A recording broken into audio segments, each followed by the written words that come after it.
నమస్కారం, శ్రీవార్త న్యూస్కి స్వాగతం. అంగన్వాడీల అక్కగారికే తాళ్ళు వేసి కట్టుకొని లాక్కెళ్తారా? ప్రభుత్వాలకి తగిన సమయంలో తగిన గుణపాఠం నేర్పుతాం. అంగన్వాడీ వర్కర్స్ ప్రభుత్వాలకి హెచ్చరిక. సెంటర్లు పగలగొట్టేసి వాళ్ళు మా డ్యూటీలో నుండి వాళ్ళు సిబ్బంది వచ్చేసి సచివాలయం సిబ్బంది వచ్చి అక్కడ వాకిళ్ళు పగలగొడుతున్నారు. ఎంత దారుణం అంటే ఏ ప్రభుత్వం కూడా ఇన్నేళ్ళ నుంచి 30 ఏళ్ళ సర్వీస్ ఉన్నా కూడా ఏ ప్రభుత్వం ఇంత మొండిగా ప్రవర్తించలేదు. ఎందుకు ఇంత దారుణంగా ఈ ప్రభుత్వం ఇది చేస్తుందో తెలియదు మాకు.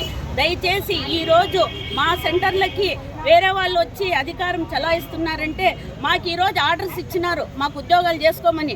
కానీ ఈరోజు ఎండిఓ గారు కానీ కలెక్టర్ గారు కానీ మీరు పోయి వాళ్ళ స్థలాలు వాళ్ళ ప్లేస్లోకి వచ్చేసి సచివాలయం వాళ్ళు పోయి చేయమంటున్నారు. వాళ్ళకి ఏం అధికారం ఉందని ఆర్డర్స్ ఏమన్నా ఇచ్చారా? వాళ్ళకి ఏమన్నా ఈరోజు ఒక అతను గాన్లపెంట అతను వాలంటరీ ఆమెనమ్మా నువ్వు చేస్తే చెయ్యి, లేకపోతే రిజైన్ చెయ్యి, లేకపోతే నీకు తాడేసుకొని పిలుచుకొని పోతాము, లాక్కొని పోతామని బెదిరిస్తున్నాడు. వాలంటరీ ఎవడు మాకి మాట్లాడేదానికి?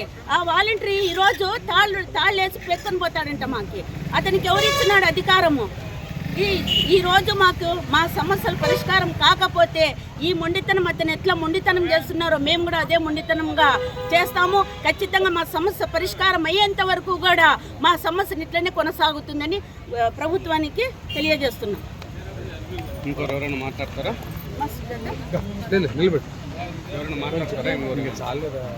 మీకు ఒక అవసరం అయితే మాట్లాడిస్తాను.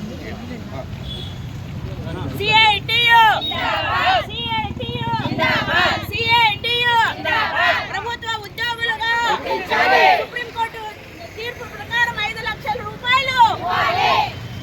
అంగన్వాడీలపై అధికారుల వేధింపులు, అంగన్వాడీలపై అధికారుల వేధింపులు, అంగన్వాడీలపై అధికార వేధింపులు, అధికారుల వేధింపులు, అధికారుల వేధింపులు, అంగన్వాడీలపై అధికారుల వేధింపులు.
మినీ వర్కర్ని మెయిన్ వర్కర్గా ఇచ్చేంత వరకు